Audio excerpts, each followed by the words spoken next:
We are at the Yagul UNESCO World Heritage Site, so designated because they found some of the oldest cultivated seeds on North America in some of these caves that were repeatedly occupied by people since, like, they've dated it back to 8,000 BC, but probably well before.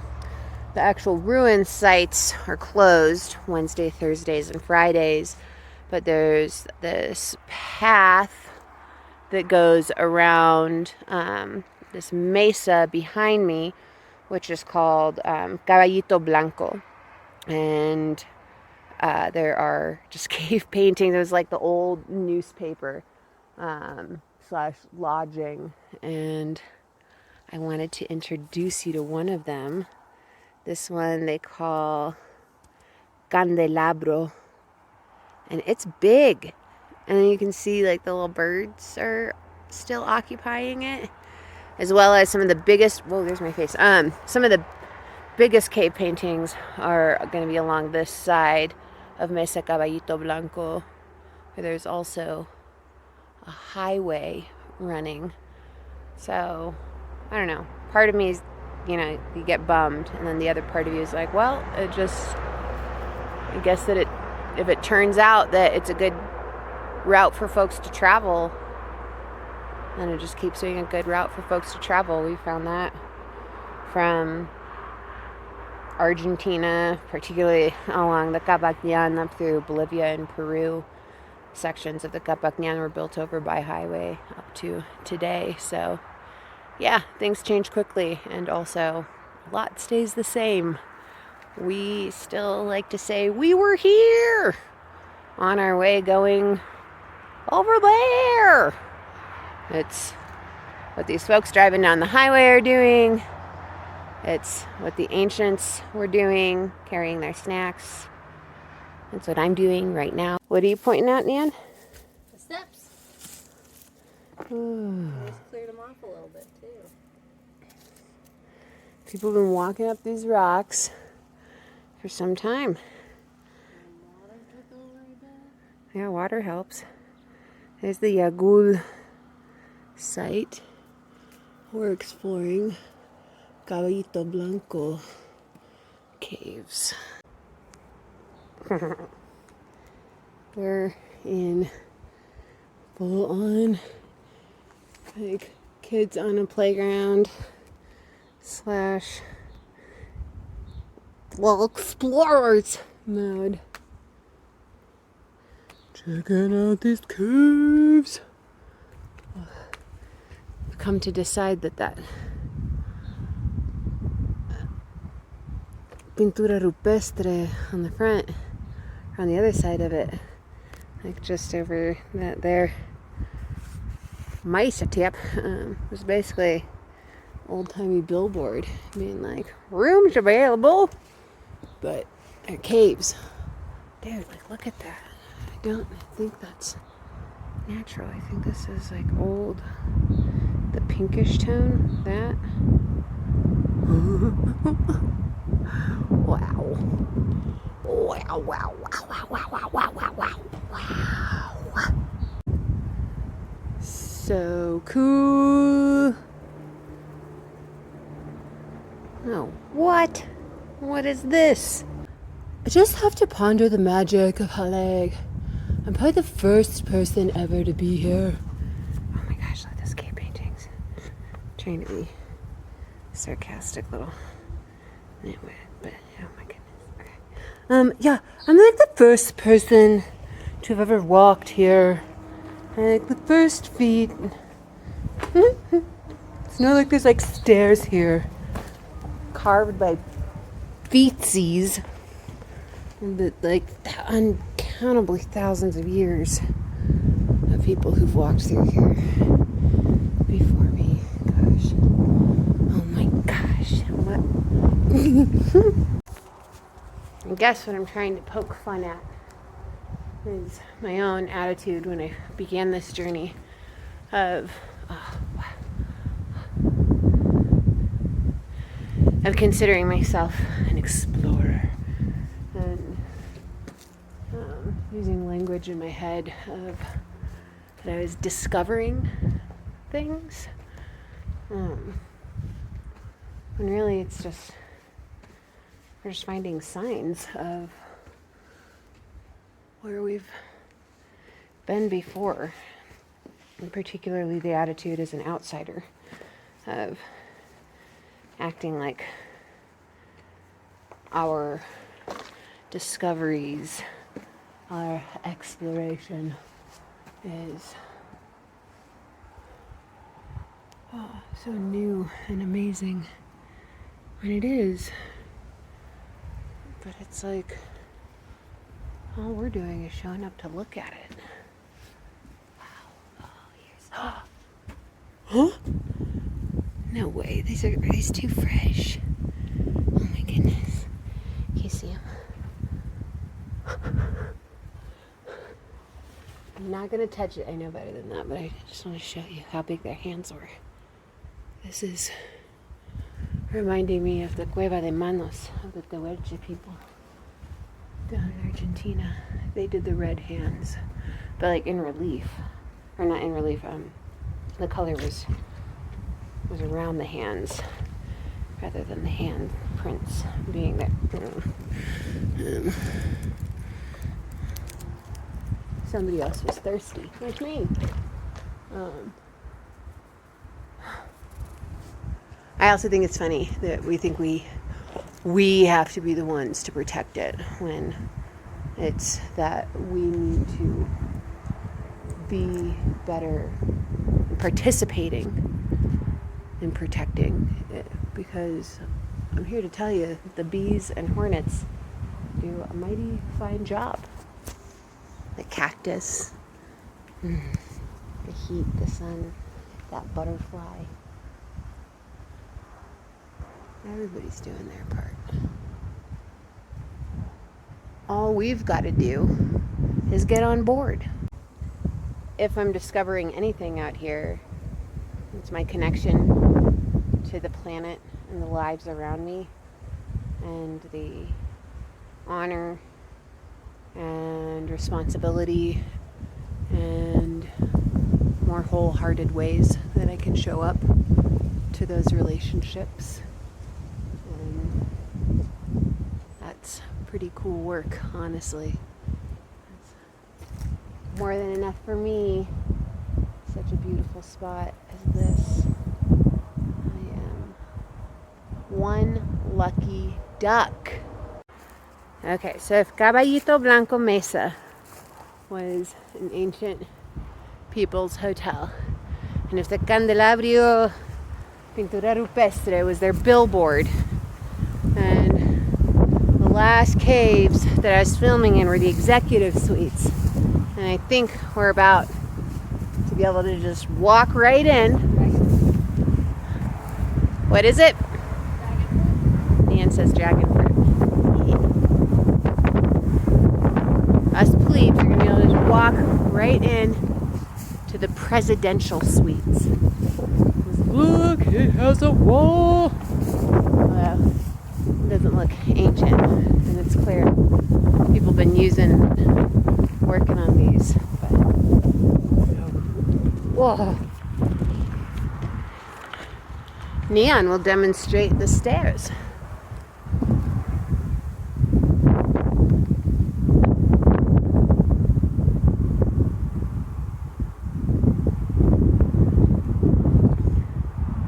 For those of you who don't know, stairs were the ancient elevators. There's Neon in the presidential suite. It's actually marked as Cabo 014 in the studies. I'll demonstrate the kitchenette, identified by the shelving unit. A bowl, so that's how you know what that is. So we just found some grinding holes. I'm not sure what they're called, and they probably have a different language in this country than in the indigenous languages of the U.S. But people would use them to grind like corn or wheat once they, I don't know if they had heat, grind things so that they could make masa or make something else like food or make it digestible. I think the matate is the thing that you would use to grind. So you'd find a different stone and then you would usually start with like an already having a divot in the rock, and then as you ground within that hole, it would get deeper. So this one is probably the oldest or most used. Isn't it in New Mexico they call it a hueco, right? Huecos are naturally formed. Oh, got it. Yeah. And then this one would be like the newest. Like where the kids were like, I'm helping. Maybe. Or just they couldn't get the stuff out of that one anymore, and so they started another one. Oh, that makes sense. Yeah. And they could even be for different things. This one's more Oh, shallower. shallow and flat, and this one's like deeper, and then that one's really shallow. Well, because the seeds that they found in these. Smooth. And then these ones look kind of darker as well, the seeds. They're calling this area the birthplace of cultivated foods in North America because it's some of the oldest archaeologically marked seed findings dating from like, I think it's like 8,000 BC to 6,500 that like 8 different peoples went through here. But they found, seeds of like ancient, of like squash. Like they found acorns, some sort of berry, like squashes and beans. So this was like some like cutting edge culinary. It still is. It's like the ancient gastro. Oaxaca is definitely a culinary center. This area of Mexico, I think, in general. Well, and this rock says, since time immemorial. Yeah. Speaking of, this like 1 hour quick little ride detour is now like 4 hours later, and I do see a restaurant out on the horizon. Yes. Majestic hunting. Yes, hunting for food. Like the ancients did. Presidential suite, not just for humans. Seen that. And then neon spotted Eggshell. That looks like it had fallen from the nest above, and I wasn't sure if it had eaten if something had gotten this and eaten it, but then Fidget pointed out that this looks a lot like the little down stuff that birds are born with, so it could have just been like the shell wasn't needed anymore, so it got pushed out of the nest. What else has been pushed out of the nest?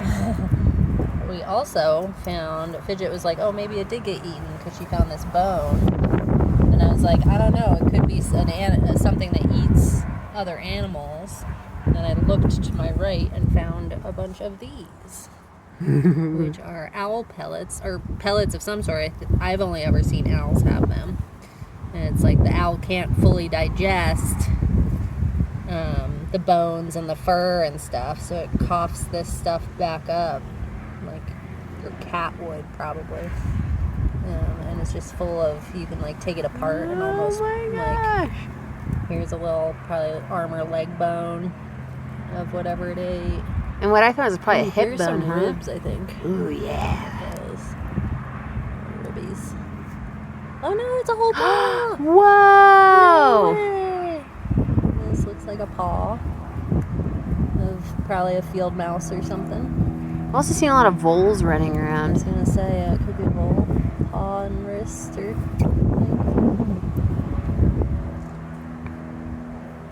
Gosh.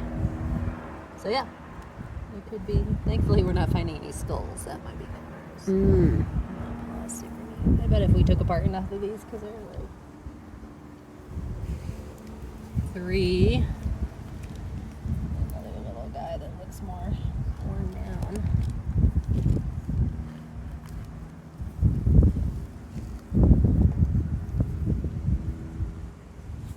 There's some older ones. Whoever it is has been here likely a while. So they don't cough these up like every time they eat something, I don't think. I think they just do it when it gets full. Like, notice how these ones are like similar in size. Mm-hmm. This might be from like a smaller owl or... Oh, interesting. I don't know. And I'm just making that up. I mean, it could just be like, I have a really irritation in this one. So we're sitting in an owl toilet?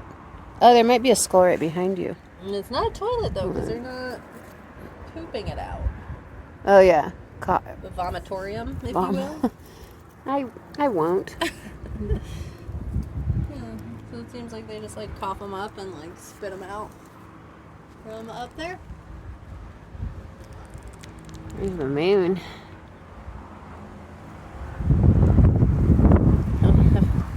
Whatever it ate and baby. Doesn't playing with poop make you hungry? Still not poop. Oh, yep. Vomit for that restaurant. Or maybe that one because it's closer. I'm just so #inspired. Oh, yeah. No, it's because it's almost 3 p.m. and I haven't had lunch. Mm-hmm. But still. Owl vomitorium. Bones. Birth. Feetsies. All outside of the presidential sweetsies.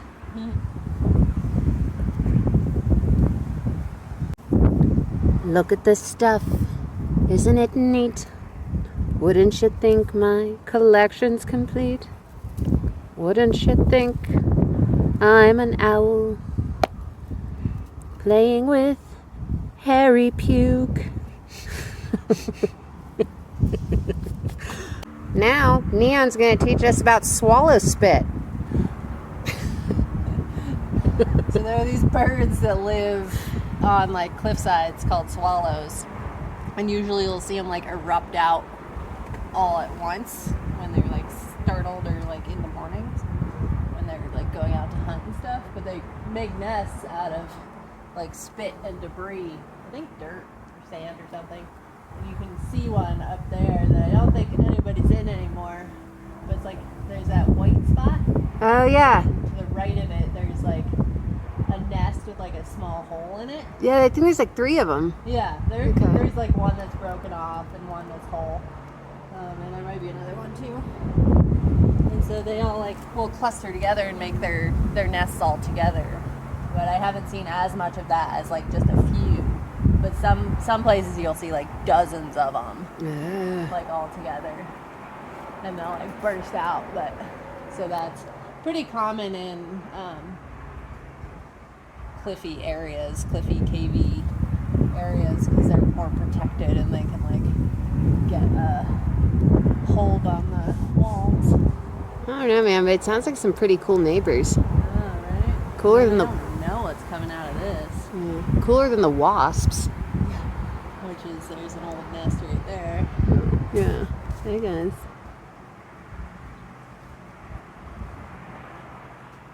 The moon. Ow, ow.